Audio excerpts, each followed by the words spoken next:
Hallelujah.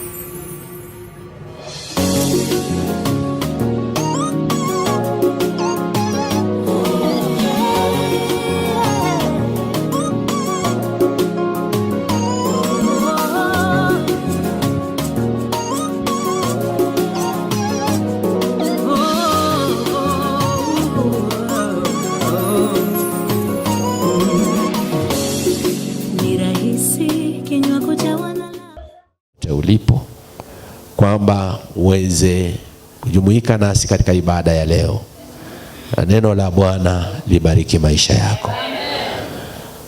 Ningependa utwae Biblia yako, ndugu mtazamaji na dada yangu, pamoja na kanisa kwa ujumla, twende kwa kitabu cha Samueli wa kwanza. Ni mchungaji Rogers Lusisa, kanisa ni Umoja PAG kutoka Eldoret.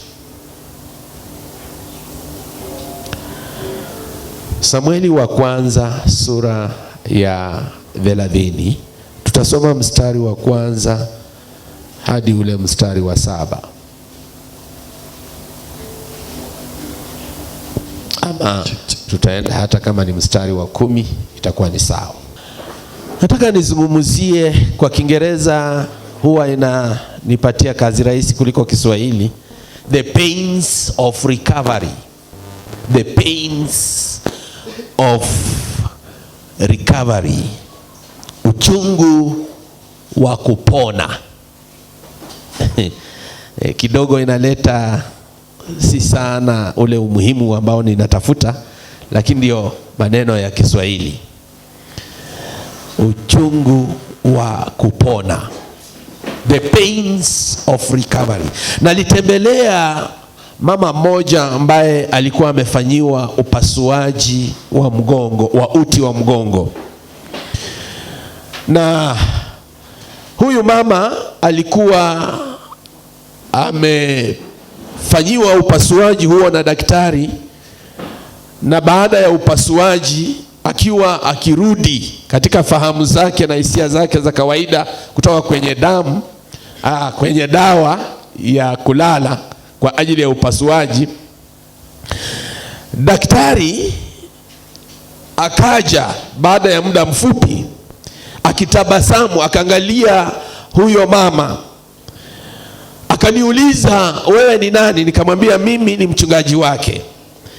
Akasema ya kwamba procedure ama ule upasuaji ulikuwa wa kufanikiwa na umefanyika kwa njia ya kimiujiza, mpaka nimeshangaa kwa sababu badala ya kuchukua muda ambao unatakikana, tulichukua nusu ya muda uliotakikana. Na ninashukuru kwa sababu na yeye ambaye amerudi katika fahamu zake, amerudi akiwa na tabasamu. Wakati huyu mama aliondolewa kwenye hicho chumba chenye kinajulikana maarufu kama ICU, chumba cha upasuaji, akarejeshwa kwa chumba cha wagonjwa, ambapo tulienda kumtazama mara kwa mara. Tulipata mama huyu sasa amepewa mikongojo. Kwanza alipewa kile kiti cha magurudumu, aanze kukitumia kwa muda anapoendelea kupona. Ikafika mahali akatolewa kwa kile kiti, akaanza kutembea kwa mkongojo. Baada ya pale, daktari alimwambia aache kutembelea mkongojo, aanze kujifunza kutembea bila chochote. Wakati alipofika kwa hii awamu ya kuanza kutembea mwenyewe, uchungu wa upasuaji ule ulirejea. Sasa hangeweza kutembea sana, hangeweza kusimama sana, hangeweza kuketi sana.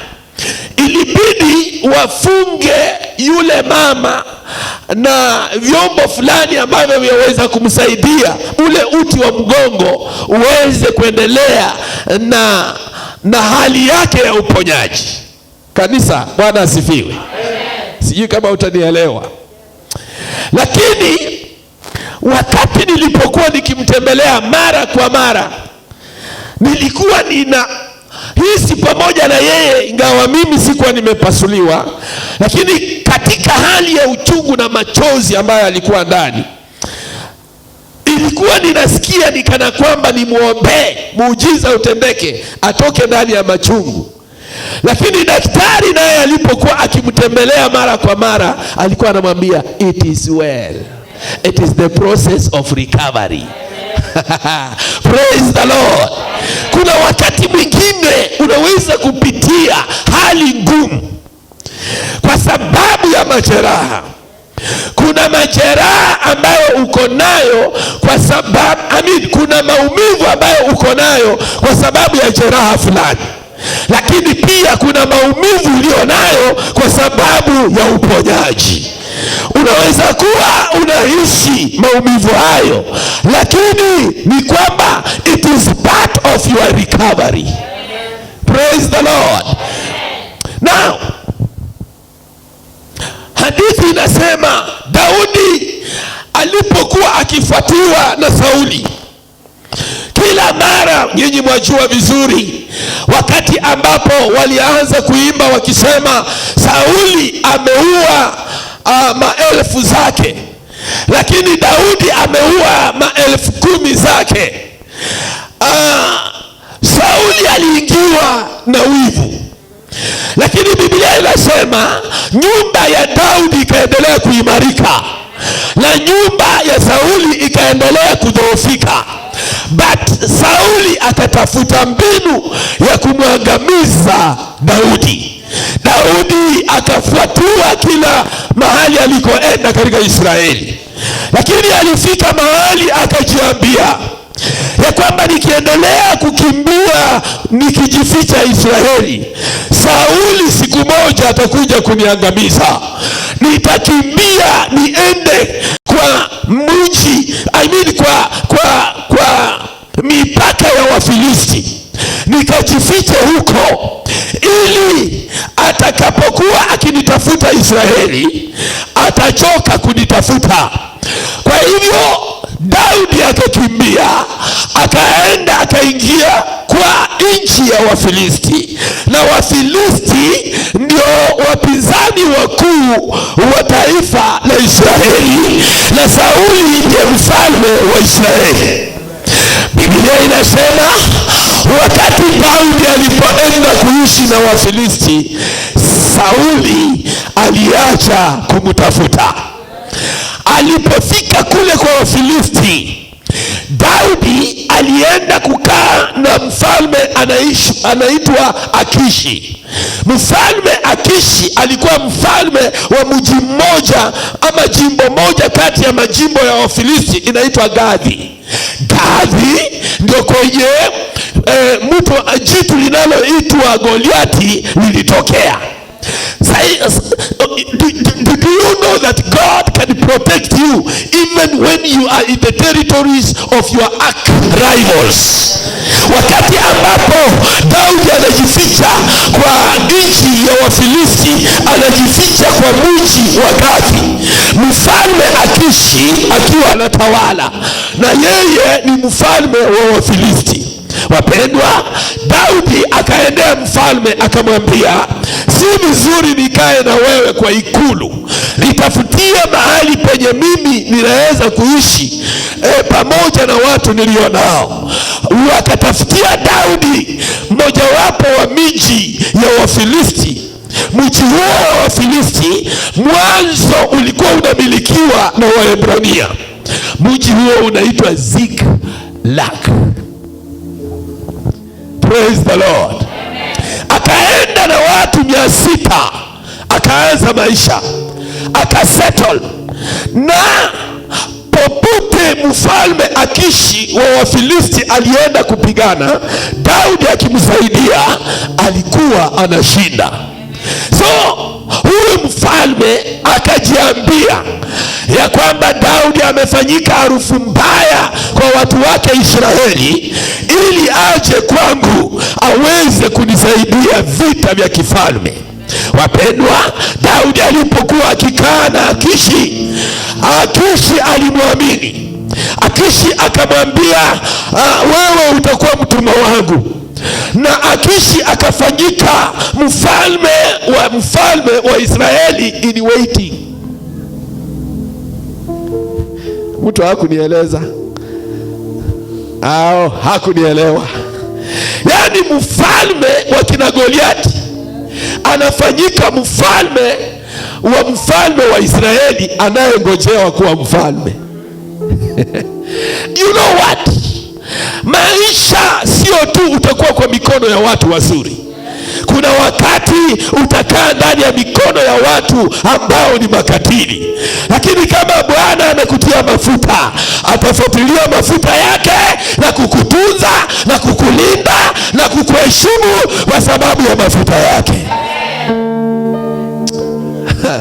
Praise the Lord. Daudi na watu 600, unajua alipataje hao watu? Alipokimbilia maisha yake akaishi kule mapangoni.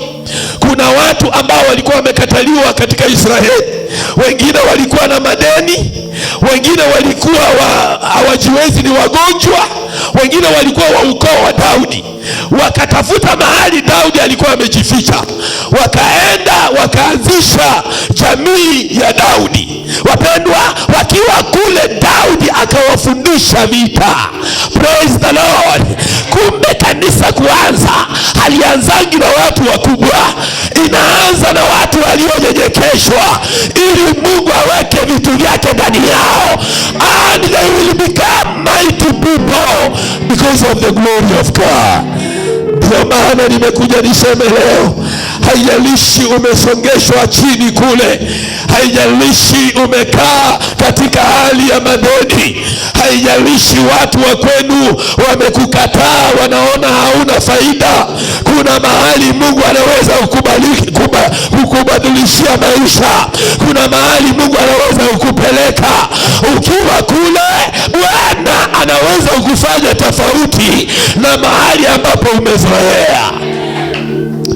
God can start from nowhere and make somebody to become a somebody.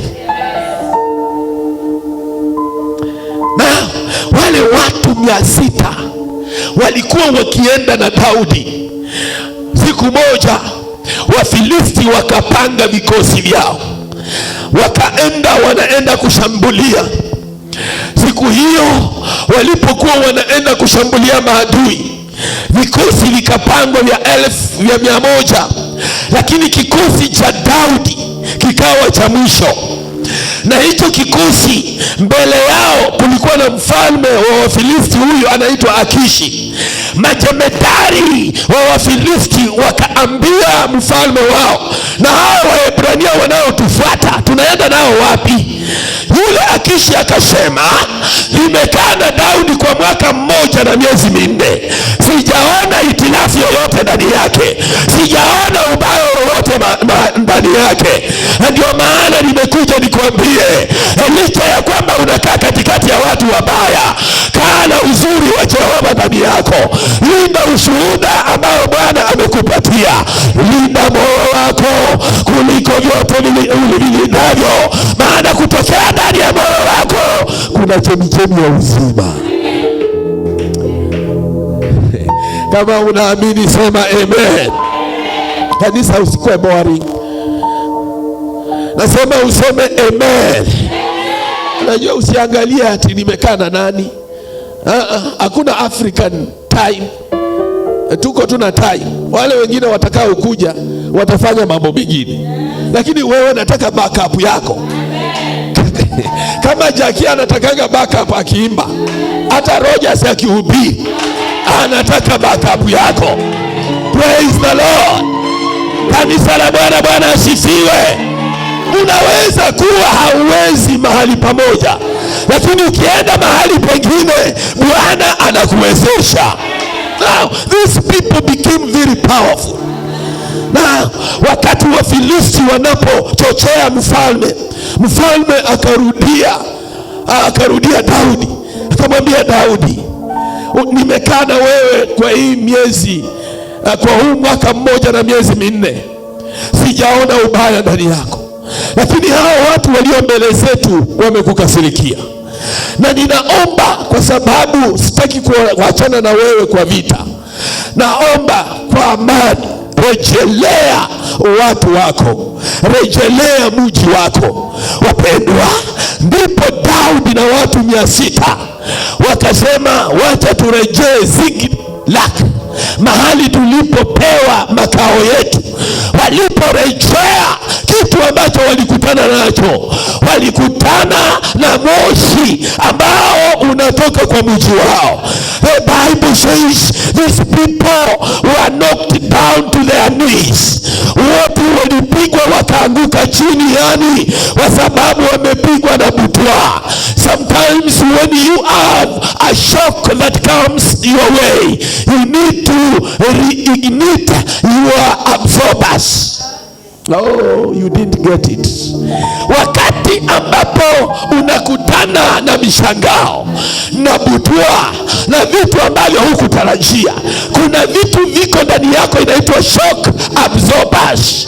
Mahali ambapo wale ambao mmetembelea kwa magari mazuri, ukikaa ndani ya hili gari, hata likipita kwa potholes, hata likipita kwa bumps, hauwezi sikia kwa sababu liko na shock absorbers. Kanisa, Bwana asifiwe. Maisha ni magumu, lakini Daudi uona absorbers. When you encounter your shocks, they require your absorbers to be alive. Unajua kwa nini ukipanda kwa matatu utakaye kukaa nyuma? Hizi matatu zetu hizi, kwa sababu shocks zimeisha. So ukikaa huko nyuma na kudundisha pop pop pop. Ndio maana kwa kanisa unaweza kaa nyuma, because kanisa shock absorbers ziko nyuma. Lakini kwa matatu mbele, hizo zenye zinasaidia driver. Wapendwa, wakati Daudi aliingia ndani ya maombi, swali lilikuwa, nifuate kwa ajili ya wale maadui, utanifanyia ushindi ama hapana? Bwana akamwambia, enda ukawafuate, nitawaweka mikononi mwako.